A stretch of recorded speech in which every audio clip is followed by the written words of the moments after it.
Drama की starting में हमें एक लड़के को दिखाया जाता है जो एक पॉडकास्ट कर रहा होता है और उस पर लोगों को एक कविता सुना रहा होता है और कहता है कि आज हमारे पॉडकास्ट पर एक बहुत बड़ी गेस्ट आई हैं जो कोई और नहीं मेरी खुद की सिस्टर हैं। और इसी के साथ हमें एक और लड़की को दिखाया जाता है जो कि जेल में होती है, जिसकी तबीयत दिन पर दिन बिगड़ती जा रही होती है।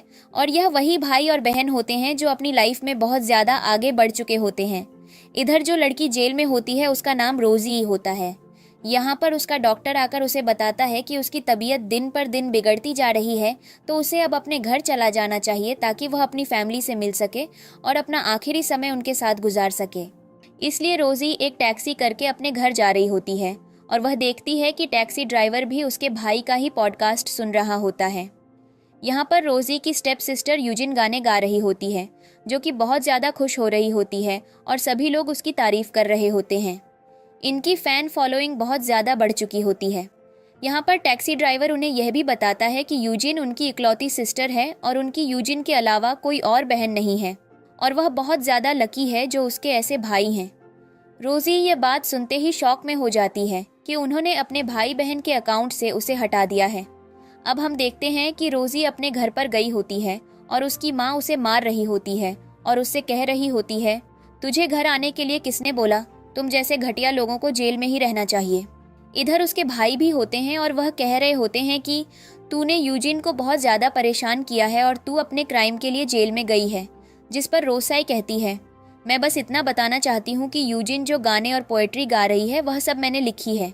जिस पर उसकी माँ कहती है, बकवास बंद कर और तुम्हारी हिम्मत कैसे हुई यूजिन के काम को अपना बोलने की, और वह उसे मारना शुरू करती है। रोजी कहती है, मेरी बात सुन लो, बस मुझे एक बार मौका तो दो सब कुछ एक्सप्लेन करने का। जिस पर रोजी सबको बताने जा रही होती है कि उसके शरीर में एक नई बीमारी पल रही है, लेकिन वह लोग उसकी बात नहीं सुनते, उल्टा उसको ब्लेम करना शुरू कर देते हैं। तभी वहाँ पर यूजिन उसके पास जाती है और वह उससे कहती है, सिस्टर मुझे पता है कि मैं इस फैमिली की अडॉप्टेड डॉटर हूँ, तुम ही रियल डॉटर हो, लेकिन मैं ऐसा कुछ होने नहीं दूंगी। और वह अपने पेट में रोजी के हाथ से चाकू मरवा लेती है और सबसे कहती है कि रोजी ने मुझे मारने की कोशिश की है और यह सब सिर्फ इसलिए कर रही है ताकि वह मेरे ब्रदर्स का फ्यूचर बर्बाद कर सके। हमने जो इतनी मेहनत की है वह सारी मेहनत को ख़त्म कर सके। ये सुनते ही रोजी की माँ को उसके ऊपर गुस्सा आ जाता है और वह कहती है, तुम्हारी हिम्मत कैसे हुई मेरी डॉटर को मारने की, और वह उसे बुरी तरह से मारने लगती है। इधर एक एक करके उसके भाई भी उसकी माँ को सपोर्ट कर रहे होते हैं, वह सब उसे बुरी तरह से मार रहे होते हैं। रोसी यहाँ पर आधी मरी हुई हालत में हो जाती है। तभी वहाँ पर एंट्री होती है उसके सबसे बड़े भाई की और वह उसके पैरों पर गिड़गिड़ाती है और उसके पैर पकड़ लेती है, लेकिन वह उसके हाथ को दूर करके उसकी तरफ देखता भी नहीं है। रोजी की वहीं पर डेथ हो जाती है और यह लोग अभी भी बकवास कर रहे होते हैं कि समझ नहीं आता हमारी इतनी अच्छी फैमिली में ये क्रिमिनल लड़की कहाँ से आ गई। इसके बाद हमें दिखाया जाता है अगला सीन, जहाँ पर रोजी का रिवर्ट हुआ होता है 5 साल पहले और उसके सामने यूजिन खड़ी होती है जो गिड़गिड़ा रही होती है और कह रही होती है कि उसने किसी को अपनी गाड़ी से एक्सीडेंट कर दिया है और पुलिस उसे पकड़ने आ रही है। इस मोमेंट पर रोसियाई से ही वह बच सकती है और वह रोसियाई से कहती है कि वह उसका ब्लेम अपने सर पर ले ले। रोजी मना करती है और कहती है कि मैं ऐसा कैसे करूं, मैं ऐसा नहीं कर सकती हूँ। रोजी इनकी ये सारी चीज़ें देख रही होती हैं और उसे समझ आ जाता है कि भगवान ने उसे एक और मौका दिया है उसके पास लाइफ की गलतियों को सुधारने का। इधर यूजिन उसके पैरों पर गिरी होती है और उसे कह रही होती है, सिर्फ तुम मेरी मदद कर सकती हो क्योंकि तुम मेरी रियल सिस्टर हो और मेरा यह क्राइम तुम अपने माथे ले लो और जेल चली जाओ। रोसी कहती है, मैं यह सब क्यों करूं? जिस पर यूजिन उसे कहती है, जो भी हो तुमने पोएम और सॉन्ग अपने ब्रदर के लिए लिखे हैं, मैं अपने ब्रदर को नहीं बताऊंगी कि यह मैंने लिखे हैं और तुम चाहती हो कि तुम्हारे ब्रदर से इन सब चीज़ों का एप्रिशिएशन तो मुझे मिले। क्या तुम इतना अपने भाइयों के लिए नहीं कर सकती हो? क्योंकि अगर मेरे जेल जाने से उनका फ्यूचर बर्बाद होगा तो उसकी रिस्पॉन्सिबल भी तो तुम ही होगी ना। जिस पर वह रोज़ाई को इमोशनल ब्लैकमेल करने लगती है। लेकिन रोसी कहती है, तुम्हें लगता है कि मैं इतनी बेवकूफ़ हूँ कि मैं ये सब करूँगी और तुम्हारे लिए क्राइम के लिए जेल जाऊँगी? मैं ये सब चीज़ें क्यों एक्सेप्ट करूँ यूजिन? तुम अपने ब्रदर्स के लिए इतना नहीं कर सकती हो। रोजी उसे धक्का देती है और बुरी तरीके से मारना शुरू कर देती है, जिस पर उसके ब्रदर्स और उसकी माँ नीचे भागते हुए आते हैं और कहते हैं, ये तुम क्या कर रही हो? तुम्हारी हिम्मत कैसे हुई मेरी डॉटर को मारने की? जिस पर यूजिन भागती हुई अपनी माँ के पास जाती है और उसकी माँ इधर रोजी को मारने के लिए डंडा उठा लेती है, जिस पर रोजी यूजिन को उनके बीच में ले आती है और यूजिन पूरी तरीके से इंजर्ड हो जाती है। उसकी माँ कहती है, तुम्हारी जितनी घटिया लड़की मैंने आज तक नहीं देखी, जो अपनी बहन की जान की दुश्मन बनी हुई है। तुम्हें ऐसा नहीं करना चाहिए था। तुम्हें पता है ना कि यूजिन कितनी कमज़ोर है, और तुम बार बार अगर उसके साथ ऐसा करोगी तो कैसे काम चलेगा। रोजी गुस्से से पूछती है वह मुझे करने के लिए क्या बोल रही थी, जिस पर उसका सेकंड ब्रदर उसे मारने के लिए आता है। वह उसे एक चांटा लगा भी देता है और वह दोबारा से संभालने के लिए होता है, जिस पर रोज़ाई उसका हाथ पकड़ लेती है और कहती है, तुम क्या चाहते हो, मैं तुम्हें एक लाइफ लेसन दूं या तुम खुद मुझसे दूर जा रहे हो। जिस पर वह सब लोग पीछे हो जाते हैं और वह पूछते हैं, यूजिन से आखिर क्या मैटर हुआ और उसने तुमसे इतनी बदतमीजी कैसे कर दी। जिस पर यूजिन बोलती है, एक्चुअली मेरी सिस्टर ने एक कार से किसी का एक्सीडेंट कर दिया है और वह चाहती है कि मैं उसके एक्सीडेंट का ब्लेम अपने सिर पर ले लूं और वह मुझे फोर्स कर रही है। जिस पर रोसई उसकी बात सुनकर हंसती है। उसका ब्रदर उसे कहता है, तुम पागल हो गई हो यूजिन, ये सब क्यों करेगी तुम्हारे लिए, जबकि यह ब्लेम तुम्हें खुद लेना चाहिए क्योंकि तुमने यह क्राइम किया है। और वह रोजी से लड़ना शुरू कर देते हैं। रोजी उन सबको देखकर ताली बजाती है और कहती है, मैंने आज से पहले इतनी हैप्पी फैमिली नहीं देखी। वह अपनी माँ से कहती है, तुम्हें बिल्कुल भी शर्म नहीं आती, तुमने इस लड़की को अडॉप्ट किया और उल्टा मुझे इस घर में छोड़ दिया जहाँ पर मैंने सारी प्रॉब्लम्स फेस की। ओरिजिनल कभी जीना भी नहीं जान पाई थी और जिसके लिए हकदार भी नहीं थी, और इसमें मेरी लाइफ बर्बाद करवा दी। इधर बाहर पुलिस का सायरन सुनाई देता है और सब घबरा जाते हैं, जिस पर रोसी का ब्रदर उससे कहता है कि अगर मुझे पता चला इन सब मैटर में तुम हो तो तुम्हें मैं खुद जेल छोड़कर आऊँगा। रोसी कहती है, और अगर इसमें पता चला कि इन सब मैटर में यूजिन है तो उसके लिए क्या डोली उठाओगे या उसे फूलों की माला पहनाकर जेल में भेज कर आओगे। जिस पर वह सब कहते हैं, क्या बकवास कर रही हो तुम। जिस पर रोजी कहती है, तुम जिसके ऊपर अंधा बनकर विश्वास कर रहे हो वह कोई और नहीं यूजिन है। यूजिन ने किसी का मर्डर किया है, उसने अपनी कार से किसी का एक्सीडेंट कर दिया है और वह चाहती है उन सब चीज़ों का ब्लेम मैं अपने सिर पर ले लूं, और वह तुम्हारे सामने झूठी स्टोरी बना रही है। जिस पर यूजिन रोजी के क्लोज आती है और कहती है, मैंने तुमसे बोला था ना, तुम अगर जेल जाओगी तो मैं तुम्हें 1-2 महीने के अंदर जेल से बाहर निकलवा लूंगी। प्लीज़ रोजी से कहती है, तुमने मुझे बेवकूफ़ समझा है क्या, मैं यह ब्लेम अपने सिर पर नहीं लूंगी। और तब तक वहाँ पर पुलिस आ जाती है। पुलिस आकर रोजी की फैमिली को बताती है कि उनके पास सबूत भी हैं और उन्हें पता है कि यह सब कुछ उनके ही फैमिली मेंबर्स में से किसी ने किया है। जिस पर कॉलेज की सीसीटीवी फुटेज को चेक किया जाता है जो रोड साइड लगी होती है, पर उनको सीसीटीवी फुटेज में किसी का भी चेहरा क्लियर नहीं नजर आ रहा होता है क्योंकि गाड़ी की स्पीड बहुत ज़्यादा होती है। यूजिन तो बहुत ज़्यादा खुश हो रही होती है और वह कह रही होती है पुलिस ऑफिसर से, मैं तो बोल रही हूँ यह सब कुछ मेरी इस स्टेप सिस्टर ने किया है क्योंकि वह हमेशा से मुझे बचाना नहीं चाहती थी, इसलिए वह मेरा नाम ले रही है। यहाँ पर रोसी सबसे कहती है कि तुम सब पागल हो गए हो, तुम सबको पता नहीं है कि मेरे पास ड्राइविंग लाइसेंस भी नहीं है, मैं ये सब क्यों करूँगी। तभी वहाँ पर उसका बड़ा भाई आ जाता है जो उसे कहता है, तमाशा करना बंद करो, तुम्हारे पास ड्राइविंग लाइसेंस कैसे नहीं होगा। रोजी कहती है, तुम भूल चुके हो, तुमने बहुत समय पहले गाड़ी लाकर यूजिन को दी थी और उस गाड़ी को मैंने गलती से टच किया था तो तुमने क्या बोला था कि गाड़ी से अपने हाथ पीछे करो क्योंकि ये गंदी हो जाएगी, क्योंकि तुम्हें लगता था कि मैं बहुत इम्प्योर हूँ और मैंने वैसा ही किया। तुम तो उस दिन यूजिन के साथ बैठकर लॉन्ग ड्राइव पर चले गए और मुझसे तुमने पूछा भी नहीं, जिसको सुनकर उसके भाई को हैरानी होती है। यहाँ पर यूजिन कहती है अपने बड़े भाई से कि यह फालतू का तमाशा क्रिएट करने की कोशिश कर रही है ताकि यह इनोसेंट प्रूफ हो सके और इसका ब्लेम मेरे सिर पर आ जाए, पर आप इसकी बातों पर यकीन मत करो, यही है वह जिसने किसी का एक्सीडेंट करके सारा ब्लेम मेरे ऊपर डालने की कोशिश की है। जिस पर रोसाई कहती है, अगर तुम्हें इतनी दिक्कत है तो सीसीटीवी फुटेज को राइट एंगल से चेक करो और उन्हें झूम करो तो पता चल जाएगा उन सब चीज़ों में कौन था। और उसके बाद पुलिस ऑफिसर उसकी बात मानकर उन फुटेज को दोबारा से चेक करते हैं और जब वह उन्हें फुटेज को देख रहे होते हैं तब यूजिन बहुत ज़्यादा टेंशन में होती है। अब इसके बाद क्या होगा, लेकिन अभी भी उसका बड़ा भाई उससे कह रहा होता है कि रोसी फालतू पिक्चर बनाना बंद करो, चुपचाप कबूल कर लो कि यह क्राइम तुमने किया है, तुम इतना क्यों डर रही हो। रोसी कहती है, मैं क्यों एक्सेप्ट करूं जब मैंने ये सब कुछ नहीं किया है। जिस पर उसका भाई कहता है, क्योंकि फुटेज में चेहरा नहीं तो कपड़े तो देख सकते हैं ना, और जो ड्रेस तुमने पहन रखी है उसी ड्रेस में गाड़ी चलाते टाइम वह दिख रही है और वह ड्रेस मैंने तुम्हें गिफ्ट की थी। रोजी कहती है, तुम बेवकूफ़ हो एक नंबर के, तुम्हारी प्यारी बहन ने वह ड्रेस मुझसे काफ़ी समय पहले ही छीन ली थी। साथ में उसने वह सारे डॉक्यूमेंट्स भी छीन लिए थे जिनके ऊपर मैंने काम किया। जिस पर उसका भाई हैरान होता है और कहता है, तुम्हें ऐसा क्यों बोल रही हो यूजिन, ऐसा क्यों करेगी? उसके पास हजारों कपड़े हैं।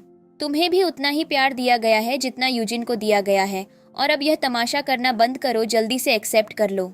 रोजी कहती है, तुम सब पागल हो चुके हो। मैं तुम सबको बताती जा रही हूँ कि मेरे पास ड्राइविंग लाइसेंस नहीं है, मैं ऐसा कैसे कर सकती हूँ?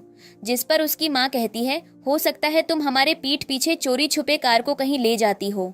रोजी कहती है, अपना तमाशा करना बंद करो और यह फैमिली बंद करो, बाद में खेल लेना। उसके बाद हम देखते हैं कि पुलिस वाले दोबारा से सीसीटीवी फुटेज को चेक करना शुरू करते हैं और उनको तेजाज के अंदर से किसी और की शक्ल नहीं, यूजिन की फोटो आती है, जिसको देखकर सभी हैरान होते हैं और कह रहे होते हैं कि यूजिन ऐसा कैसे कर सकती है। यूजिन घबरा जाती है, क्या उसे जेल भेज दिया जाएगा और उसे कोई भी नहीं बचाएगा? जिस पर ऑफिसर्स यूजिन को पकड़कर ले जाने वाले होते हैं और यूजिन यहाँ पर अपने फैमिली के सामने होती है कि उसे जेल नहीं जाना। आप लोग रोसी से बोलो कि वह उसके बदले में जेल चली जाए। जिस पर रोसी का बड़ा भाई उससे बोलता है, मैं भी तुमसे यही बोल रहा हूँ रोसी, कि तुम यूजिन के बदले जेल चली जाओ और मैं तुम्हें कुछ टाइम में जेल से वापस ले आऊँगा। मेरी बात का यकीन करो। रोसी कहती है, वाह क्या भाई और बहनों का बॉन्ड है। पर तुम्हें ऐसा क्यों लगता है कि मैं तुम्हारी मिट्टी पर तो मैं आ जाऊंगी और तुम्हारी प्यारी सिस्टर के लिए अपनी लाइफ बर्बाद कर दूंगी और जेल चली जाऊंगी, सिर्फ इसलिए क्योंकि तुम लोग मुझे अप्रिसिएट दोगे? वह तो मैं नहीं करूंगी, और यह काम तुम्हारी बहन ने किया है तो उसका भुगतान भी उसे ही करना पड़ेगा ना। और वह ऑफिसर से यूजिन को किडनैप करने के लिए बोल देती है। ऑफिसर्स यूजिन को किडनैप कर रहे होते हैं। यूजिन यहाँ पर गिड़गिड़ा रही होती है कि वह जेल नहीं जा सकती है, उसे वहां जाने से बहुत डर लगता है। जिस पर रोजी की फैमिली सब यूजिन को प्रोटेक्ट करने में लगे पड़े होते हैं। तभी हम देखते हैं यूजिन का बड़ा भाई पुलिस ऑफिसर से बात करता है और कहता है, उनकी सिस्टर के केस को खत्म करने के लिए जितने भी पैसे लगेंगे वह देने के लिए तैयार है और वह कल अपने लॉयर के साथ उनसे मिलने आएंगे। आज उनकी बहन को यहीं छोड़ दिया जाए। और पुलिस ऑफिसर्स उनकी बात मान जाते हैं। रोजी के साथ अपने पास्ट लाइफ का एक दिन याद आता है जहां पर वह यूजिन के बदले जेल जा रही थी। उसके ब्रदर ने उसे प्रॉमिस किया था कि वह उसे कुछ टाइम में वापस ले आएंगे, पर कोई उसे मिलने तक नहीं आया और उल्टा सारा ब्लेम उसके ऊपर डाल दिया और अंत में उसकी डेथ हो जाती है। पर उन लोगों को इन सब चीज़ों से फ़र्क भी नहीं पड़ता, क्योंकि उन्हें सिर्फ इन सब चीज़ों से फ़र्क पड़ता है कि उनकी प्यारी बेटी कैसी है और वह कैसे फंक्शन करती है और उसके फेवर में वे क्या क्या क्राइम कमिट कर सकते हैं। और अभी प्रेजेंट में रोजी अपने भाई की ये बातें सुनकर हैरान होती है और वह सोच रही होती है कि 2 मिनट पहले यह इंसान मुझे जेल भेजने के लिए तैयार था और उसने मेरे लिए तो ऑफिसर से फाइट नहीं की और उनसे नहीं बोला कि वह कोई लॉयर हायर करेगा और उसके बदले में मुझे बचाने आएगा यहाँ पर। अब हम देखते हैं यूजिन अपने ब्रदर पर थैंक यू बोलती है और कहती है, अगर वह नहीं होते तो वह शायद आज जेल चली जाती। रोजी कहती है, मैं ऐसे घर में रहना डिस्टर्ब नहीं करती हूँ, इसलिए मैं यहाँ से निकलकर जाना चाहती हूँ।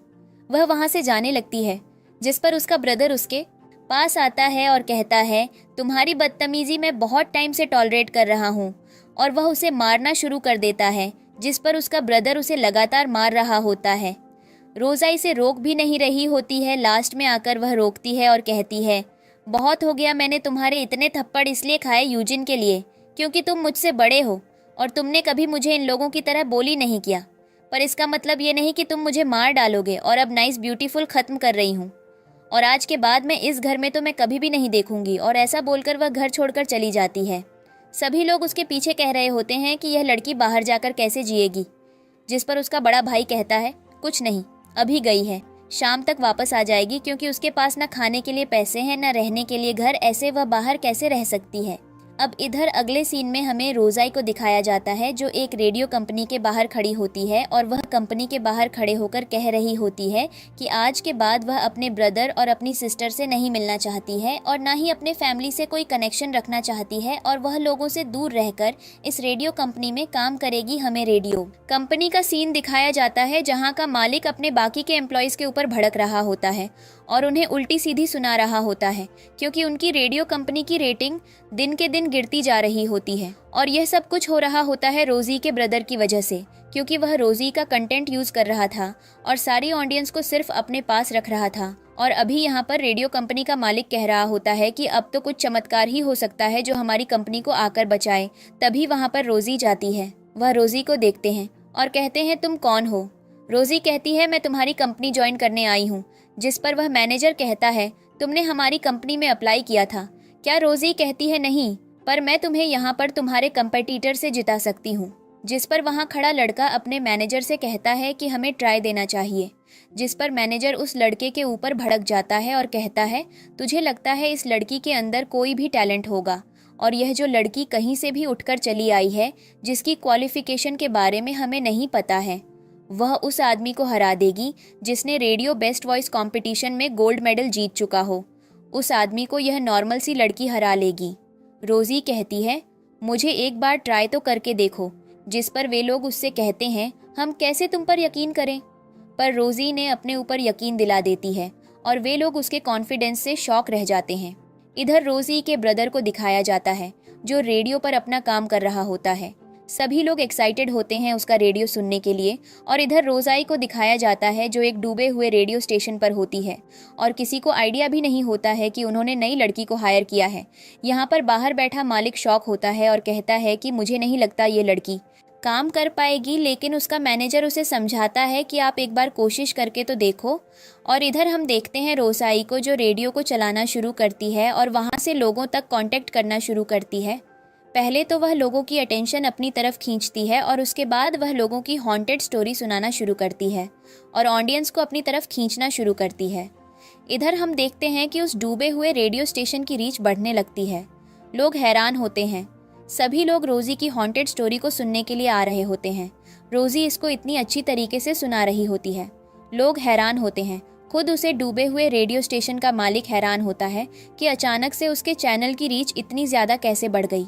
इधर हम देखते हैं कई लोगों को जो रात रात भर उसे कहानी को सुन रहे होते हैं और इधर दिखाया जाता है रोजी के ब्रदर को जो अपने रेडियो स्टेशन बताता है कि उसके चैनल की रीच सारी खत्म हो चुकी है और उसके रेडियो को कोई नहीं देख रहा है। यहाँ पर वह हैरान होता है और कहता है, आखिर वह लड़की ऐसा क्या सुना रही है? इधर हम देखते हैं उन्हें पता चलता है कि उस लड़की ने हॉन्टेड स्टोरी सुनाई है। रोजी का ब्रदर शॉक होता है कि अचानक से ऐसा क्या हो गया जो वह लड़की यह सब करने लगी है और उसके कॉम्पिटिटर उस लड़की को लेकर कहाँ से आए हैं। वह उन सब चीज़ों की डिटेल निकलवाता है। रोजी ने अपना अलग नाम रख रखा होता है और वह नाम पढ़कर समझ नहीं पाता है, पर उसकी आवाज़ से पहचान जाता है कि कहीं यह उसकी बहन तो नहीं है। फिर वह अपने ब्रदर्स को कॉल लगाता है और उनसे बात करता है। उसके ब्रदर कहते हैं, वह जो नई रेडियो आर्टिस्ट आई है वह बहुत ज़्यादा अच्छी है। हम भी उसका पॉडकास्ट सुन रहे थे, हमें बहुत मज़ा आया उसकी हॉन्टेड स्टोरी सुनकर और इसीलिए बहुत सारे लोग उससे कनेक्टेड भी हुए हैं। जिस पर उसका ब्रदर कहता है, तो मैंने ऐसा नहीं करना चाहिए था। और वह उससे पूछता है सेकंड ब्रदर से कि तुम्हें क्या लगता है कि वह लड़की कोई और नहीं हमारी है। जिस पर उसका सेकंड ब्रदर कहता है, तो मुझे नहीं लगता कि उस यूजलेस लड़की के अंदर इतना टैलेंट होगा। और रोजी का बड़ा भाई ये बात सुनकर अपने भाई की बात पर यकीन कर लेता है और कहता है, ये बात सच है, लेकिन तुम देखना, अब मैं इस डूबे हुए रेडियो स्टेशन को पूरी तरीके से डुबा दूंगा, क्योंकि अब मैं कुछ और करने जा रहा हूँ। और हम देखते हैं कि वह इधर कहता है अपने मैनेजर से कि रेडियो स्टेशन चालू करो, मैं दोबारा से गाना गाने जा रहा हूँ। और यहाँ पर सभी लोग एक्साइटेड हो जाते हैं और इसके भाई का गाना सुनने के लिए, और वह गाना गाना शुरू करता है, जिसकी वजह से रोजी के रेडियो की सारी ऑडियंस उसके ब्रदर के रेडियो स्टेशन की तरफ चली जाती है। रोजी की कंपनी के लोग उसे यह चीज़ बताते हैं, जिस पर रोजी कहती है, तुम लोग टेंशन मत लो, मैं सब कुछ हैंडल कर लूँगी। और वह भी अनाउंस करती है कि वह भी इस रेडियो स्टेशन के पॉडकास्ट को एंड करने से पहले अपनी ऑडियंस को एक गाना सुनाना चाहेगी और उस गाने का नाम होगा फ्लाइंग विंग्स। जिस पर उसका मैनेजर उसे रोकता है और कहता है, यह तमाशा करना बंद करो, तुम क्या बोल रही हो? तुम उन्हें चैलेंज कर रही हो। जिन लोगों ने कभी गोल्ड मेडल जीते हैं, तुम ऐसा कैसे कर सकती हो? रोजी अपने कान से उनके हेडफोन उतार देती है और अपना काम शुरू करती है और वह अपनी ऑडियंस को अपने गाने के थ्रू अट्रैक्ट करती है।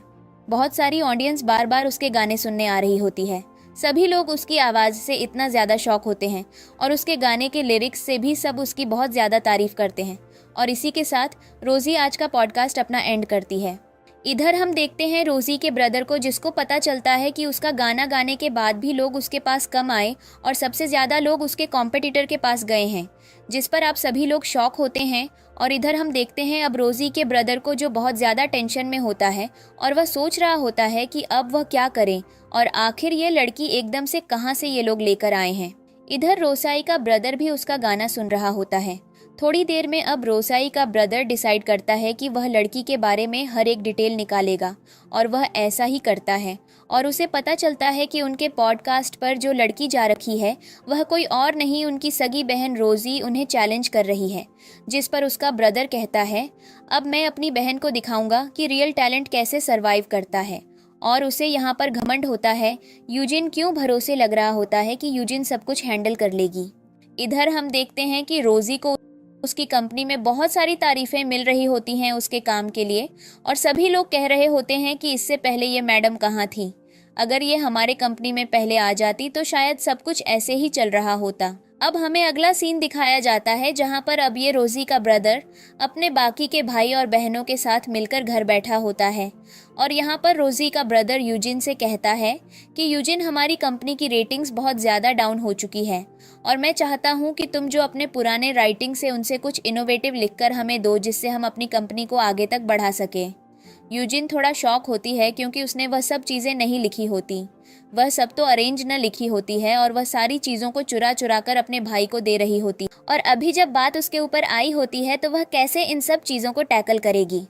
इधर हम देखते हैं उसके दोनों भाई भी उसे कहते हैं, मुझे पता है मेरी सिस्टर इतनी ज़्यादा टैलेंटेड है, वह सिचुएशन को बहुत आराम से हैंडल कर सकती है।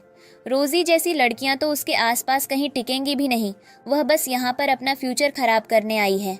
और यहाँ पर यूजिन स्माइल कर रही होती है और कह रही होती है कि ब्रदर, मैं करती हूँ कुछ, मैं आपके चैनल के लिए कुछ अच्छा सा लिख के लाऊंगी।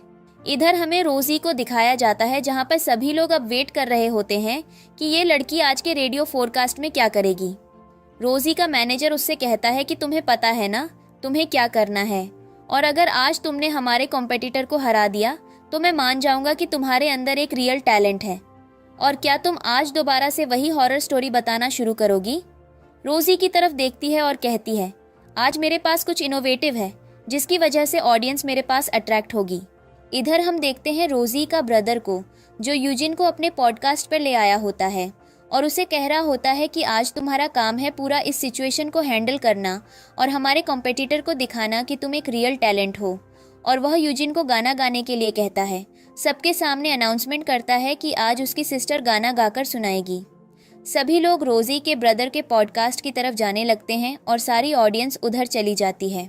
इधर हम देखते हैं कि रोजी के मैनेजर को भी यह चीज़ पता चलती है और वह रोजी से कहता है कि अब हमें क्या करना है, क्या आज तुम दोबारा से सिंगिंग करना शुरू करोगी।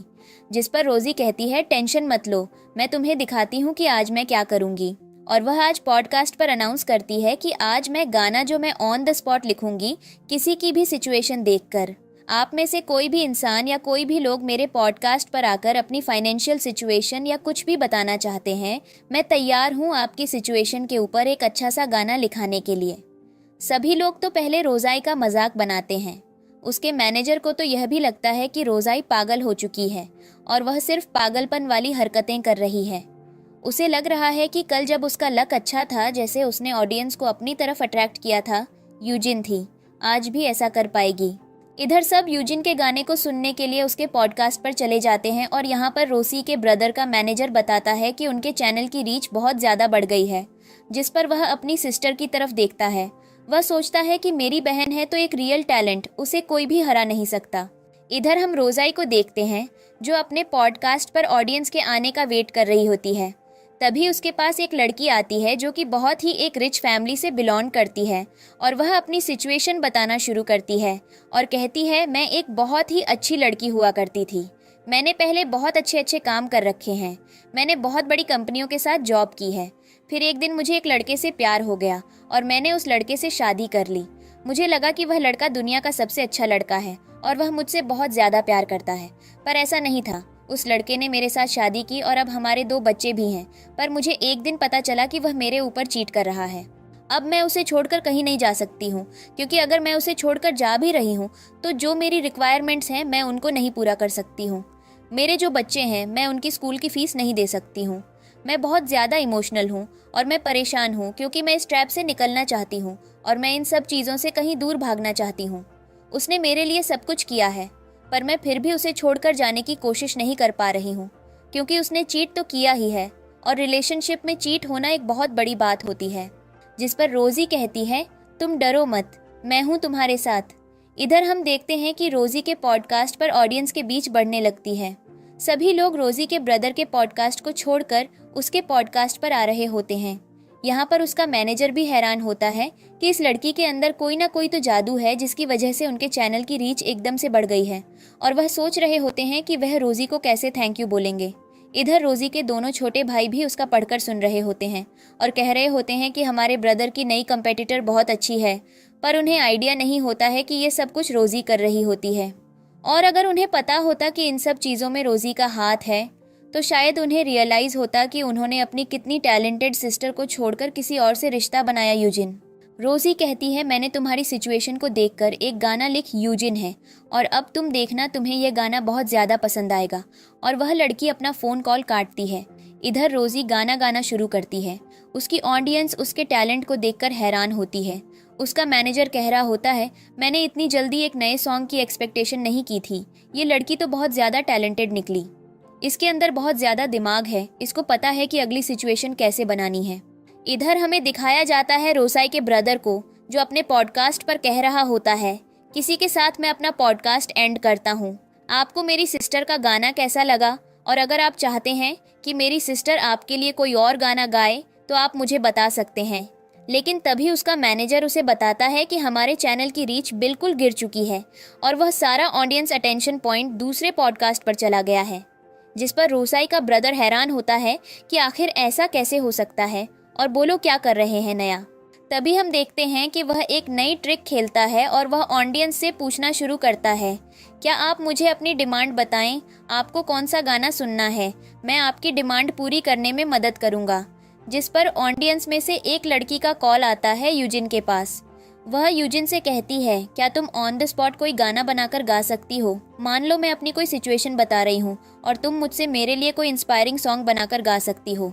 जिस पर यूजिन कहती है, ऐसा कैसे हो सकता है, इन सारी चीज़ों में तो टाइम लगता है, ये पॉसिबल नहीं है, तुम गलत सोच रही हो, मैं ऐसा नहीं कर सकती हूँ। जिस पर वह लड़की कहती है, पर साइड वाले पॉडकास्ट में तो ये चल रहा है। वह लड़की सबकी रियल सिचुएशन के ऊपर गाना बना रही है। जिस पर रोज़ी का ब्रदर उससे कहता है, तुम्हारी अगर कुछ और डिमांड हो तो तुम हमें बता सकती हो। जिस पर वह लड़की कहती है, नहीं, मैं अब साइड वाले पॉडकास्ट पर जा रही हूँ ताकि मैं उस लड़की को अपनी सिचुएशन बताकर अपने लिए भी एक अच्छा सा गाना बनवा सकूँ। जिस पर हम देखते हैं यूजिन को गुस्सा आता है और वह कहती है कि आखिर ये कौन है और ये इसमें कैसा तमाशा लगा रखा है, आखिर कोई ऑन द स्पॉट गाने कैसे बना सकता है। जिस पर उसका ब्रदर कहता है कि तुम टेंशन मत लो, हमारे पास अभी थोड़ी बहुत ऑडियंस बची है जो हमें सपोर्ट करेगी। लेकिन हम देखते हैं कोई भी ऑडियंस उनके पास अट्रैक्शन के लिए नहीं आ रही होती है और ना वह उनसे बात कर रही होती है, जिस पर उन्हें गुस्सा आता है। इधर हम बाकी की ऑडियंस को देख रहे होते हैं जो रोज़ी का गाना सुनकर एकदम से मदहोश हो चुके होते हैं और पूरी तरीके से उसमें खो चुके होते हैं। रोज़ी का मैनेजर तो खुद भी हैरान होता है और वह भी उसके गाने को सुनकर इमोशनल होता है। जिस लड़की की स्टोरी पर यह गाना बना होता है वह तो बहुत ज़्यादा रो रही होती है। इधर रोज़ी का ब्रदर और यूजिन दोनों मिलकर रोज़ी के गाने को सुनते हैं और सभी शॉक होते हैं कि इस लड़की ने इतना अच्छा गाना एकदम से ऑन द स्पॉट कैसे बना दिया। यूजिन और वह लोग भी इमोशनल होने लगते हैं। इधर हमें एक लड़के को दिखाया जाता है जिसका नाम लाइन होता है और ये हमारे कहानी का दूसरा में लीड होता है और यह भी रोज़ी का गाना सुनता है। रोज़ी का गाना बहुत ज़्यादा अच्छा लगता है और यह अपने सेक्रेटरी को कॉल करता है और कहता है, पता लगाओ आखिर यह लड़की कौन है, चाहे कितने भी पैसे लगें, कितने भी, और इसको कंपनी में लेकर आओ, मैं इससे मिलना चाहता हूँ। इसने मेरी सिचुएशन के ऊपर इतना अच्छा गाना कैसे बना दिया है। और इधर रोज़ी की फ़ैन फॉलोइंग बढ़ रही होती है और इधर उसके रेडियो स्टेशन की रीच बढ़ रही होती है। उसे बहुत सारा ऑडियंस अटेंशन मिल रहा होता है। इधर उसके ब्रदर के रेडियो स्टेशन तो पूरी तरीके से दबा हो चुका होता है। उनके पास ऑडियंस के नाम पर एक भी इंसान नहीं होता है। सारी ऑडियंस रोज़ी के पॉडकास्ट पर जा चुकी होती है। वह लोग शॉक होते हैं, क्या वह क्या करें। यूजिन बोलती है, अब हम क्या कर सकते हैं ब्रदर, हमारा तो रेडियो स्टेशन ख़त्म हो चुका है। जिस पर उसका ब्रदर कहता है कि हमें भी कुछ इनोवेटिव सोचना पड़ेगा। अगर हम ऑडियंस को on the spot live creation की गारंटी नहीं दे सकते हैं, तुम कुछ और भी तो कर सकती हो। देखते हैं कि हम क्या कर सकते हैं। लेकिन उससे पहले मैं मिलना चाहता हूँ आखिर यह लड़की करना क्या चाहती है, और मैं उससे पूछना चाहता हूँ इसने हमें चैलेंज क्यों किया है। इधर हम देखते हैं रोजी को, जो अपना काम करने में इतनी ज़्यादा बिजी होती है कि किसी से बात करने का टाइम भी नहीं होता है। और इसी के साथ वह पहली लड़की का गाना ख़त्म करती है और कहती है, अब मैं अगली लिसनर को इनवाइट करना चाहती हूँ और मैं जानना चाहती हूँ कि वह हमारे इस लाइव क्रिएशन में क्या इनोवेटिव करवाना चाहती है। अब हमें अगला सीन दिखाया जाता है जो कि होता है रोसाई के ब्रदर के ऑफिस से, जहाँ पर यूजिन अपने भाई से कह रही होती है, आखिर ऐसा कौन सा कंपटीशन इस इंडस्ट्री में आ गया है जिसने एक ही दिन में मेरे भाई के पूरे ऑफिस को बर्बाद कर दिया है। जिस पर उसका भाई कहता है, तुम टेंशन मत लो, मैं ऐसे लोगों को बहुत अच्छे से एक्सपोज करना जानता हूँ और मुझे समझ आ जाना चाहिए आखिर वह है कौन। और तुम देखो मैं उसकी लाइफ की क्रिएटिव स्किल्स के बारे में अब कैसे बाकी की ऑडियंस को एक्सपोज करता हूँ। इधर रोजी का गाना ख़त्म हो जाता है और जिस लड़की के लिए उसने गाना लिखा होता है वह लड़की उसे थैंक यू बोलती है। इधर उसका भाई रोज़ाई को कॉल करता है और कहता है, तुमने बोला है ना तुम्हारे पास अभी टाइम है और तुम दूसरी ऑडियंस के भी ओपिनियन जानना चाहती हो और उनकी भी प्रॉब्लम सुनकर तुम उनके लिए गाना बनाना चाहती हो। क्या यह बात सच है? जिस पर रोजी कहती है, हाँ ये बात सच है और मैं यह गाना ऑन द स्पॉट लिखूंगी। रोजी को समझ आ जाता है कि यह आवाज़ थोड़ी जानी पहचानी है, पर वह थोड़ी क्लियर नहीं हो पाती कि साहब आज के पीछे कोई और नहीं, उसका भाई है जो उसे फ़ोन करके एक नया चैलेंज देने वाला है। जब उसका भाई कहता है, तो ठीक है मेरी प्रॉब्लम सुनो, मेरी लाइफ की क्या प्रॉब्लम है। और वह रोजी को बताता है, तुम्हें पता है मेरी एक बहुत ही प्यारी बहन थी, हमने उसे रहने के लिए घर दिया और उसे बहुत सारी पॉकेट मनी दी, हमने उसे एजुकेशन दी, साथ में खाने के लिए खाना भी दिया, एक बहुत ही अच्छा लाइफस्टाइल दिया, जबकि वह ऑर्फनेज हाउस में पली बड़ी थी। लेकिन आखिर में आकर उसने हमारे साथ बहुत गलत किया। वह हमारे फैमिली से जलन रखने लगी, वह मेरी छोटी बहन को मारने की कोशिश करने लगी, उसके साथ क्रूर हो गई, उसकी चीज़ें चुराने लगी और हमेशा हम सबसे लड़ने लगी। और वह हमेशा ये बोलती थी कि हमने उसको प्रॉपर राइट नहीं दे रखा है, अब तुम इन सब चीज़ों पर गाना बनाकर दिखाओ। जिस पर रोजी को गुस्सा आता है और वह समझ जाती है कि आदमी कोई और नहीं, उसका भाई है जो उसे सबके सामने बदनाम करने की कोशिश कर रहा है। यहाँ पर बाकी ऑडियंस भी बहुत इंटरेस्टिंग के साथ रोजी के भाई की ये बात सुन रही होती है और सभी लोग कमेंट करने लगते हैं कि ऐसी बहन किसी को न मिले जो लास्ट में अपने भाई की चीज़ों को ऐसे पे बैक करे। कितनी गंदी थी वह लड़की जो अपने घर वालों को छोड़कर चली गई। यहाँ पर रोजी का भाई यह भी बोलता है, मेरी सिस्टर हमारे घर को छोड़कर जा चुकी है और हमें अभी तक उसके बारे में कुछ भी नहीं पता है, आखिर वह है कहाँ। अब तुम बताओ, कोई से भाई के साथ ऐसा होना चाहिए था कि उसकी सिस्टर इतनी ज़्यादा सेल्फिश निकल जाए। रोजी कहती है, मैं इन सब चीज़ों से सहमत हूँ, पर मैं आपसे भी कुछ सवाल पूछना चाहती हूँ और मैं यह जानना चाहती हूँ, आपने अपनी सिस्टर को जो रहने के लिए घर दिया था, आपने उसके बाद पता लगाया कि आपकी सिस्टर आपके उसी घर में कौन से फ्लोर पर रहती थी। जिस पर उसका भाई हैरान हो जाता है क्योंकि उसे याद आया कि रोजी तो बेसमेंट में रहती थी जहाँ उसके घर का स्टोर हाउस था। जिस पर वह सबको बताता है, हाँ वह बेसमेंट में रहती थी। सभी लोग रोजी के भाई को क्रिटिसाइज करने लगते हैं और कहने लगते हैं, खाना पानी तो किसी जानवर को भी मिल जाता है, पर ऐसा किसी को ट्रीट करना यह भी ठीक नहीं है। और उसके बाद आप सामने वाले से इतनी ज़्यादा एक्सपेक्टेशन रख रहे हो, मुझे उस लड़की के लिए बुरा फील हो रहा है। और वह ऑडियंस के कमेंट पढ़ने लगता है। रोजी के भाई को ऑडियंस के कमेंट पढ़कर बुरा तो लगता है। फिर उसके बाद रोजी पूछती है, अपनी सिस्टर को पैसे देने की बात कर रहे हो, आपको पता है आपने उसे कितने पैसे दिए हैं और उसका कोई रिटर्न रिकॉर्ड है? हो सकता है कि आपने आज तक अपने पैसे उसे तक पहुंचाए ही ना हो। जिस पर उसका भाई शॉक हो जाता है क्योंकि उनके पास तो कोई रिटर्न रिकॉर्ड होता भी नहीं है। उसके बाद अब रोजी कहती है, अब आपकी बात खत्म हो गई हो तो मैं आपको वह गाना सुनाना चाहती हूँ जो मैंने आपके लिए लिखा है। और वह गाना गाना शुरू करती है और वह गाना एक सैड स्टोरी के ऊपर बना होता है जहाँ पर वह अपने स्ट्रगल को बता रही होती है अपने फैमिली के साथ।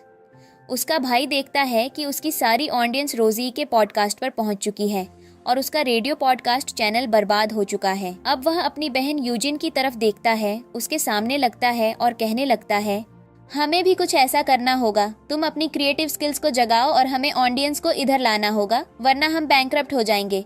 हमारे पास खाने के लिए भी कुछ नहीं रहेगा। जिस पर यूजिन अपने भाई से कहती है, आप पागल हो चुके हो, मैं ऐसा कैसे कर सकती हूँ, और मेरे अंदर इतना टैलेंट नहीं है। और वह वहाँ से बहाना मारकर भाग देती है। इधर सभी लोग रोजी के सैड सॉन्ग को सुन रहे होते हैं और इमोशनल हो रहे होते हैं और कह रहे होते हैं कि मुझे बहुत बुरा लग रहा है उस लड़की के लिए जिसने इतना कुछ सहा, जो पिछले 5 साल तक बेसमेंट में रही, जिसको कभी वह पैसे भी नसीब नहीं हुए, जिनके लिए उसका भाई उसे ब्लेम कर रहा है। इधर रोजी के दोनों छोटे भाई उसके इस गाने को सुन रहे होते हैं। इधर लाइन को यह चीज समझ आ जाती है कि यह लड़की कोई और नहीं, उसकी खुद की बहन है, क्योंकि तभी उसको इतना उसके बारे में पता है। इधर लोग बहुत बुरे बुरे कमेंट कर रहे होते हैं रोजी के ब्रदर्स और उसकी फैमिली के लिए कि ऐसी फैमिली किसी को न मिले जो अपनी सिस्टर को ऐसे ट्रीट करे। और इधर रोजी के बड़े भाई का दिमाग खराब हो रहा होता है और वह सोच रहा होता है कि उसकी बहन इन सब चीज़ों के बारे में क्या सोच रही है और उसकी हिम्मत कैसे हुई यह सारी बातें बाहर वालों को बताने की। उसने हमारे घर की बेइज्जती कर दी है। इधर हम देखते हैं कि लोगों तक उसकी बातें पहुंच रही होती हैं और लोग बार बार उसकी फैमिली को क्रिटिसाइज कर रहे होते हैं। धीरे धीरे करके रोज़ाई का गाना खत्म होता है, लेकिन तब तक रोज़ी बहुत ज़्यादा फेमस हो चुकी होती है। इधर उसका भाई कह रहा होता है, मैंने उसे बच्चों की तरह प्यार किया और उसके बदले में उसने मुझे क्या दिया, इतना बड़ा धोखा। उसने हमारे फैमिली की सिचुएशन बाहर वालों को बताकर बिल्कुल सही नहीं किया। मैं उसे नहीं छोड़ूंगा, वह जहाँ कहीं भी है मैं उसे ढूंढने ज़रूर जाऊंगा और फिर उसे बताऊंगा कि उसने जो गलती की है उसका क्या रिजल्ट होगा। इधर यूजिन को भी गुस्सा आ रहा होता है।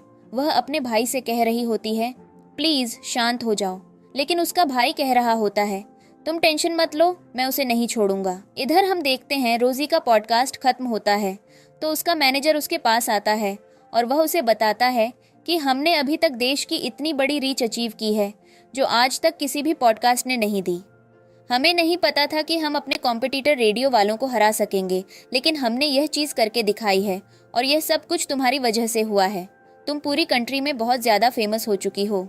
अब इधर हम रोजी को देखते हैं जो सोच रही होती है कि उसके भाई को लग रहा है कि वह उसके बनाए हुए स्क्रिप्ट और सॉन्ग्स की मदद से आगे बढ़ सकता है, पर अब तो उनकी लिस्ट खत्म हो चुकी है और अब वह उनके लिए ऐसा कुछ भी नहीं लिखेगी। और वह अपने दूसरे भाई के बारे में सोच रही होती है जो बिजनेस आइडियाज़ में ज़्यादा इंटरेस्टेड होता है कि जितने भी बिजनेस आइडियाज़ आज तक उसने दिए होते हैं, अब उसे लगता है कि वह नए बिजनेस आइडियाज़ को इनोवेट करके रोज़ाई को पीछे छोड़ सकता है। अब उसकी लाइफ से वह पार्ट भी चला गया है क्योंकि अब रोज़ी को उन सब की ज़रूरत नहीं है। इधर हम देखते हैं रोज़ी के बड़े भाई को जो उसकी कंपनी में उससे मिलने आता है, लेकिन उसे कंपनी के गार्ड अंदर नहीं जाने देते हैं और कहते हैं आपको उनसे मिलने के लिए पहले एक अपॉइंटमेंट लेनी पड़ेगी। जिस पर उसका भाई कहता है, तुम्हें मेरी औकात पता है ना, तुम एक मामूली से रेडियो कंपनी के गार्ड से और तुम मुझे रोकोगे जिसे अपनी बेस्ट वॉइस होने के लिए गोल्ड मेडल मिल चुका है। जिस पर वह कहता है, आप अपनी बकवास बंद रखें और साइड पर लगें, लाइन में लोगों को देखें और पता करें यहाँ पर कितने फेमस लोग हमारे रेडियो की होस्ट से मिलने आए हैं। लाइन उनको देखकर हैरान हो जाता है क्योंकि वहाँ पर बहुत बड़े बड़े न्यूज़ रिपोर्टर और बड़े बड़े कंपनी के लोग खड़े होते हैं जो उस रेडियो होस्ट से मिलने का इंतज़ार कर रहे होते हैं। हमें अंदर का सीन दिखाया जाता है जहाँ पर इस देश का सबसे बड़ा आदमी जिसका नाम लाइन होता है और जो कि फ्यूचर एंटरटेनमेंट का पार्ट होता है, वह रोज़ी के साथ एक डील साइन करने जाता है और वह उसके दोनों गानों के लिए उसे $100 मिलियन देने की बात करता है। उसके रेडियो के लोग तो हैरान होते हैं। रेडियो का मैनेजर अपने एम्प्लॉय से कहता है कि अगर रोज़ी हमें छोड़कर चली गई तो हमारा रेडियो बर्बाद हो जाएगा, और वह अपने एम्प्लॉय से कहता है कि रोज़ी को समझाओ वह ये डील साइन न करे, उसके बदले में हम यह रेडियो स्टेशन उसके नाम कर देंगे। और हम देखते हैं कि वह एम्प्लॉय थोड़ा सोच समझ में पड़ जाता है और वह रोज़ी से कहता है, मैं चाहता हूँ कि तुम इस छोटी सी कंपनी को छोड़कर एक बड़ी कंपनी ज्वाइन करो, क्योंकि इससे तुम्हें क्या मिलेगा, इसको तो एक ना एक दिन बंद ही होना था।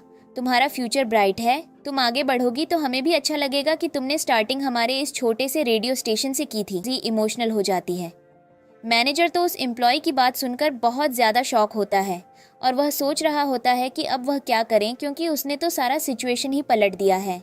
लेकिन रोजी उनसे प्रॉमिस करती है कि वह उनके रेडियो स्टेशन को नहीं डूबने देगी और उसने उनके लिए बहुत सारे स्क्रिप्ट तैयार किए हैं जो रोजी के जाने के बाद वह कर्मचारी अपने रेडियो पॉडकास्ट में लोगों को सुनाकर उनसे अटेंशन ले सकता है और अपना ऑडियंस काउंट बढ़ा सकता है, जिस पर वह आदमी खुश हो जाता है। मैनेजर की तो खुशी का ठिकाना नहीं रहता, क्यों बोलता है और कहता है थैंक यू हमारे लिए इतना ज़्यादा सोचने के लिए। रोजायाई कहती है आपने अभी मेरी बहुत मदद की है और उसके लिए मैं भी आपको थैंक यू बोलती हूँ। फिर लाइन कहता है तो तुमने हमारी कंपनी के साथ डील करने के बारे में क्या सोचा? रोजी कहती है मैं डील तो करना चाहती हूँ पर इतने कम पैसों में नहीं। लाइन हैरान होता है और कहता है तो तुम्हें ये पैसे कम लग रहे हैं, जिस पर रोजी कहती है मुझे फ्यूचर एंटरटेनमेंट का 50% शेयर चाहिए। लाइन पहले हैरान होता है, वह आराम से कहता है तुम ये क्या मांग रही हो? तुम एक मामूली सी सिंगर हो और मैं तुम्हें ऐसे कैसे दे दूं? तुम्हारी जगह हम किसी और को भी ला सकते हैं, पर हमने तुम्हें मौका इसलिए दिया क्योंकि तुम अभी फेमस हो। रोजी कहती है तो मैं मामूली सी लग रही हूँ, और वह बोलती के साथ बाहर खड़े गेस्ट को बुलाती है और यहाँ पर वह सभी गेस्ट रोजी के साथ पूरी कंपनी की डील करने को तैयार होते हैं और अपना पूरा कंपनी का शेयर देने को भी तैयार होते हैं। जैसे ही लाइन को एहसास होता है कि रोजाई की फैन काउंटिंग बढ़ चुकी है और अगर वह रोजाई को इन छोटे मोटे कारणों की वजह से छोड़ेगा तो शायद उसके लिए मार्केट में कंपटीशन बढ़ जाए। भलाई इसी में है कि वह रोजाई की शर्त को स्वीकार करे और उस डील को साइन करके सब कुछ खत्म करे, और हम देखते हैं वह ऐसा करने के लिए तैयार हो जाता है। रोजी उसके साथ डील साइन कर लेती है। अब रोजी अपने रेडियो स्टेशन के दोस्त को लेकर लाइन की कंपनी में सभी से मिलने के लिए जाने लगती है। इधर हम यूजिन को दिखाया जाता है जो लाइन से मिलने के लिए उसकी कंपनी में आई होती है और वह बोल रही होती है कि तुमने इस देश का सबसे फेमस रेडियो स्टेशन सुना है ना, मैं उसकी मालिकिन हूँ और अभी कल ही मैंने उसके लिए गाना गाया है। तुम क्या अपने कंपनी के वाइस प्रेसिडेंट को मेरे लिए बुला सकती हो? जिस पर लाइन की असिस्टेंट उससे कहती है कि बॉस तो किसी और से मिलने गए हैं जो अभी नई रेडियो होस्ट है, उसके साथ वह एक बिजनेस डील करने गए हैं। यहाँ पर यूजिन शॉक होती है और कहती है कि मैं तो तंग आ चुकी हूँ उस लड़की से। उसने एक रात में मेरे भाई का पूरा बिजनेस बर्बाद करवा दिया और अब वह मेरे करियर के बीच में आ रही है, मैं उसे नहीं छोड़ूंगी। इधर हम दिखाया जाता है रोजी के भाई को जो अभी भी बाहर गार्ड से बहस कर रहा होता है। रोजी बाहर आती है, गार्ड सभी को दूर जाने के लिए बोलते हैं और रोजी की सेफ्टी का ध्यान रख रहे होते हैं। यहाँ पर वह सभी से बात करती हुई आगे बढ़ती है, तब उसके सामने उसका भाई आ जाता है और उसका भाई उससे कहता है कि रोजाई तुम यहाँ क्या कर रही हो? तुम इतने छोटे से रेडियो स्टेशन में काम करती हो। रोजाई कहती है हाँ, मैं छोटे से रेडियो स्टेशन में काम करती हूँ। उसका भाई कहता है तो तुम्हें यहाँ काम करने की ज़रूरत नहीं है, हमारा खुद का रेडियो स्टेशन है, हम तुम्हें वहाँ पर कोई नॉर्मल सी जॉब दे देंगे। रोजी स्माइल करने लगती है।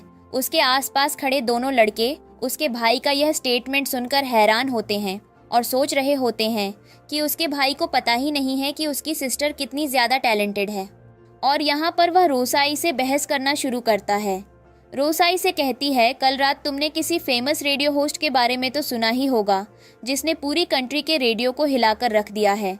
जिस पर उसका भाई कहता है हाँ मुझे पता है, उसकी वजह से मेरा पूरा बिजनेस खराब हो रहा है और मैं अब उसको नहीं छोड़ूंगा। आज मैं उससे मिलने आया हूँ पर इस कंपनी के गार्ड ने मुझे जैसे इंसान को इस कंपनी के अंदर नहीं जाने दिया। जिस पर रोजी कहती है वह लड़की कोई और नहीं मैं हूँ। पहले तो उसके भाई को यकीन नहीं होता है, लेकिन उसके आसपास खड़े दोनों लड़के उसके भाई की बेवकूफ़ भरी हरकत देखकर स्माइल करने लगते हैं। रोजी रोकती है। उसका भाई कहता है ऐसे कैसे हो सकता है, तुम इतनी ज़्यादा टैलेंटेड कैसे हो, और अगर तुम इतनी टैलेंटेड थी तो तुमने मुझे पहले क्यों नहीं बताया? रोजी कहती है मैंने तुम्हें पहले बताया था पर तुमने मुझे इग्नोर किया।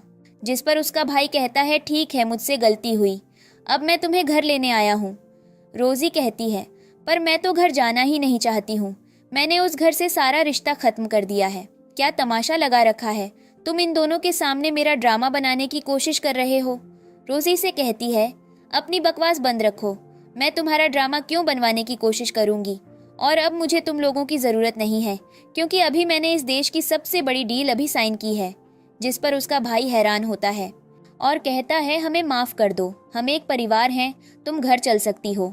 रोजी कहती है हमारे परिवार होने का सबूत तब कहाँ गया था जब मैं उस बेसमेंट में रह रही थी। मेरे पास खाने के लिए खाना तो था, पर वह खाना वह था जो तुम लोग खाकर छोड़ देते थे।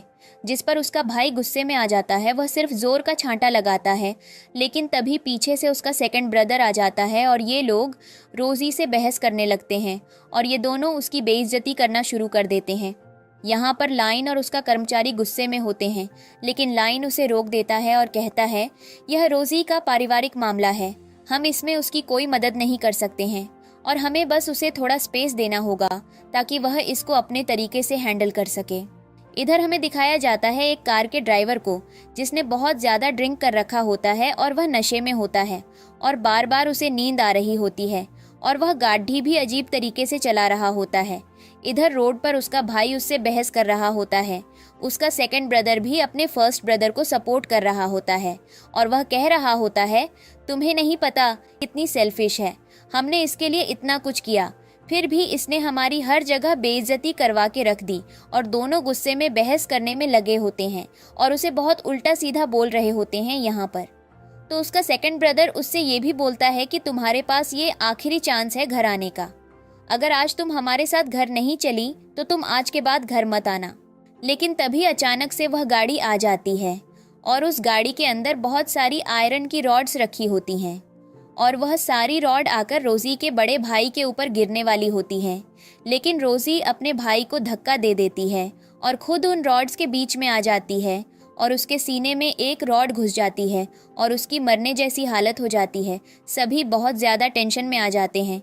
रोजी का भाई बोलता है कि उसने यह क्या कर दिया और उसकी बहन ने उसको क्यों बचाया, जो कि अभी उसे इतना उल्टा सीधा सुना रहे थे। अब यहाँ पर वह कर्मचारी उसके भाइयों पर भड़कने लगता है। यहाँ पर रोजी का भाई उससे कहता है, डॉक्टर आप मुझे बताइए, आपको जो भी मेडिकल रिपोर्ट साइन करवानी है मैं करने को तैयार हूँ। जिस पर डॉक्टर पूछता है, आखिर तुम कौन हो? जिस पर वह बोलता है कि मैं ही रोजी का बड़ा भाई हूँ। डॉक्टरों से उल्टा सीधा सुनता है और कहता है, तुम्हारी वजह से आज तुम्हारी बहन जिंदगी और मौत के बीच में लड़ रही है और तुम लोगों ने उसके साथ यह सब कुछ क्या किया।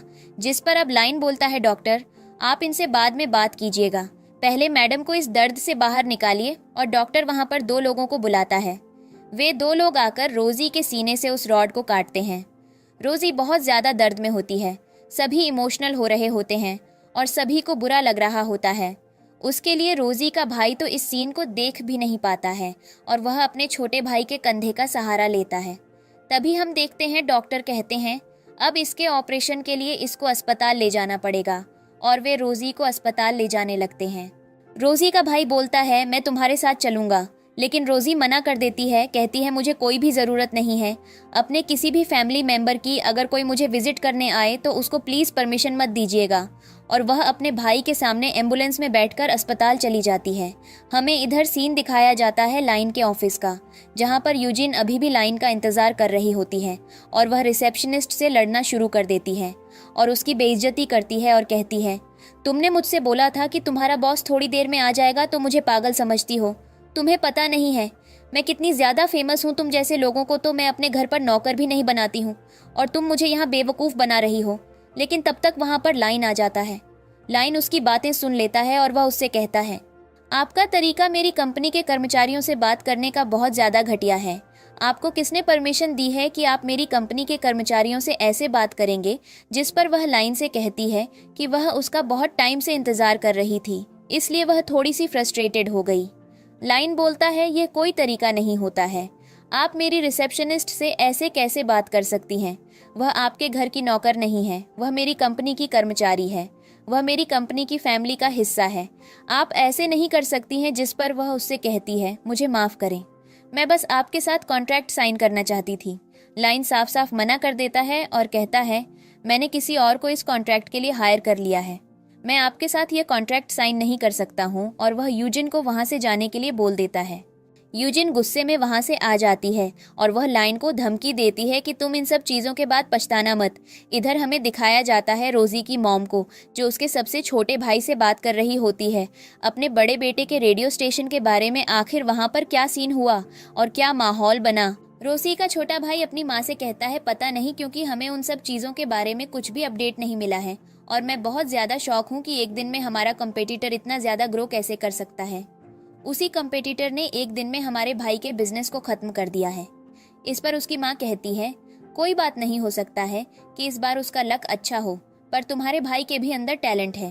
तभी हम देखते हैं कि वहाँ पर रोसी का बड़ा भाई अपने दूसरे भाई के साथ चलकर आ रहा होता है और वह बहुत ज्यादा उदास होता है। यहाँ पर उसकी माँ पूछती है, आखिर क्या मैटर हुआ? इस पर वह बताता है कि मैं भी रोसाई से मिला। इस पर उसकी माँ कहती है, तो ये सारी बातें हमारे सामने मत करो और उस घटिया लड़की का नाम इस घर में मत लो। इस पर वह कहता है कि वह लड़की घटिया नहीं थी। जिस लड़की ने हमारे पूरे बिजनेस को एक रात में खत्म कर दिया वह हमारी खुद की बहन थी। इस पर उसकी माँ शॉक हो जाती है और कहती है, जरूर इसके पीछे कोई न कोई और भी है। लेकिन उसका बड़ा भाई बताता है कि नहीं मम्मी, हम इतने समय से उसके टैलेंट को इतना ज्यादा इग्नोर कर रहे थे। कभी हमने उसे मौका नहीं दिया कि वह हमारे सामने आकर अपना टैलेंट दिखा सके। इस पर उसकी माँ कहती है, वह लड़की कैसे टैलेंट दिखाती? उसको तो सही से पढ़ना भी नहीं आता और ना ही उसके अंदर तमीज है। तुमने मेरी बेटी यूजिन को देखा है, जिसने इतने कम उम्र में इतना कुछ अचीव किया है और तुम्हारे रेडियो स्टेशन को भी सपोर्ट किया है। इस पर रोजी का बड़ा भाई कहता है, आप मेरी बात समझिए।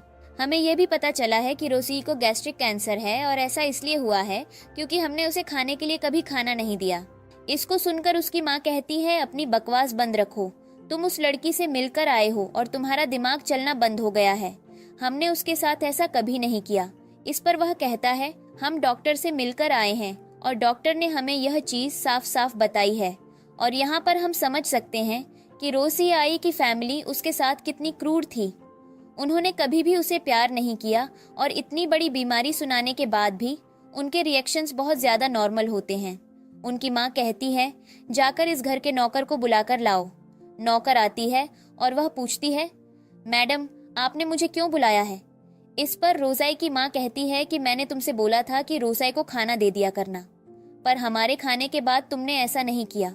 इस पर वह बोलती है कि आपने साथ में यह भी तो इंस्ट्रक्शन दिए थे कि रोजाई के लिए खाना नहीं बनेगा, वह वही खाएगी जो हम अपनी थाली में छोड़कर जाएंगे। तो मैडम को कभी कभी थाली में खाना नसीब नहीं होता था और उन्हें चुपचाप भूखे पेट सोना पड़ता था।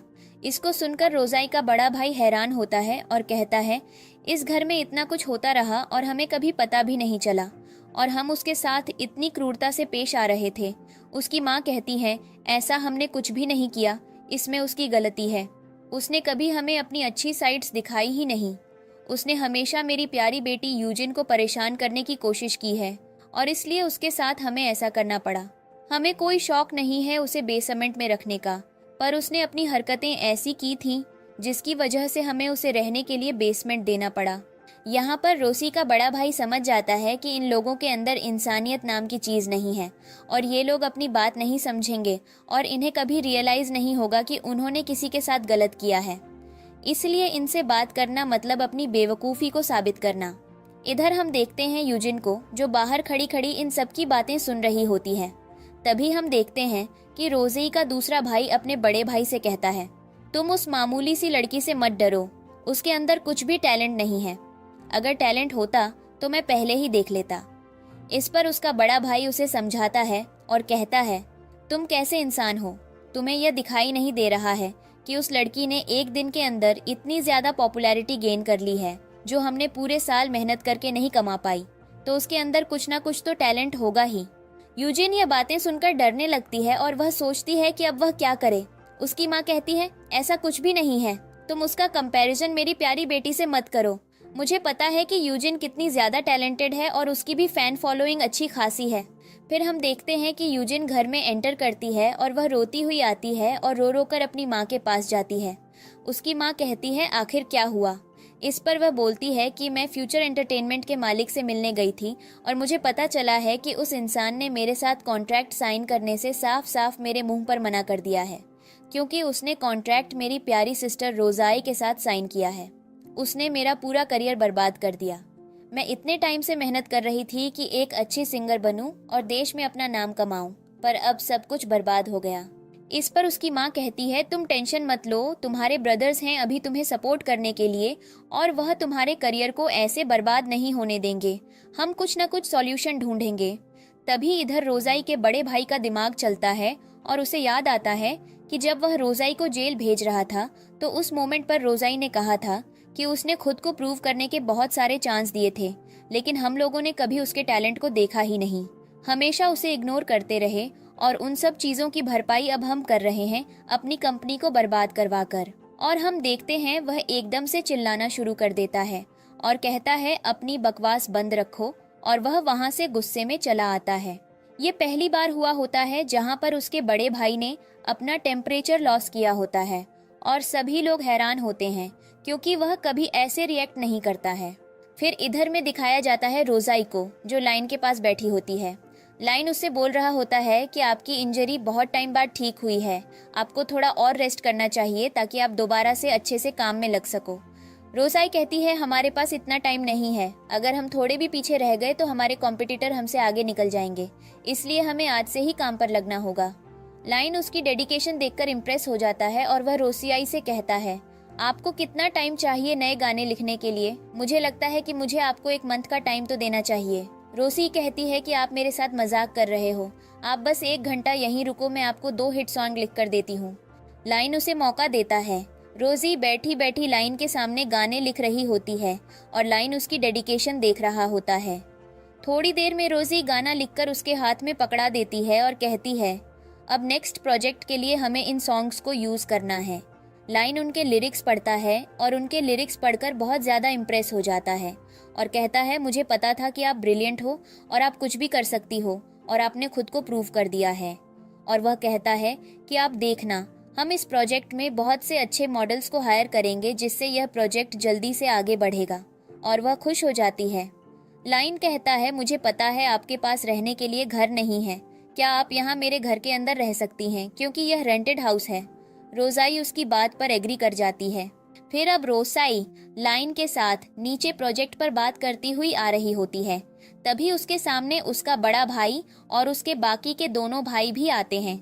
उसका बड़ा भाई तो उसकी तबीयत को लेकर कंसर्न दिखा रहा होता है और कह रहा होता है कि मुझे लगता है कि तुम्हें घर चलना चाहिए ताकि हम तुम्हारी देखभाल सही से कर सकें। रोज़ाई कहती है मेरा कोई घर नहीं है और मैं किसी दूसरे के घर पर क्यों जाऊं, जिस पर उसके दोनों भाई कहते हैं तमाशा करना बंद करो और तुम हमेशा बड़े भाई को ऐसा क्यों फील कराते हो जैसे उन्होंने तुम्हारे साथ बहुत कुछ गलत किया हो। रोज़ाई कहती है कि तुम दोनों हर वक्त मेरी लाइफ में इंटरफेयर करते रहते हो, जिस पर वे लोग कहते हैं हम यहाँ पर बड़े भाई के कहने पर आए हैं।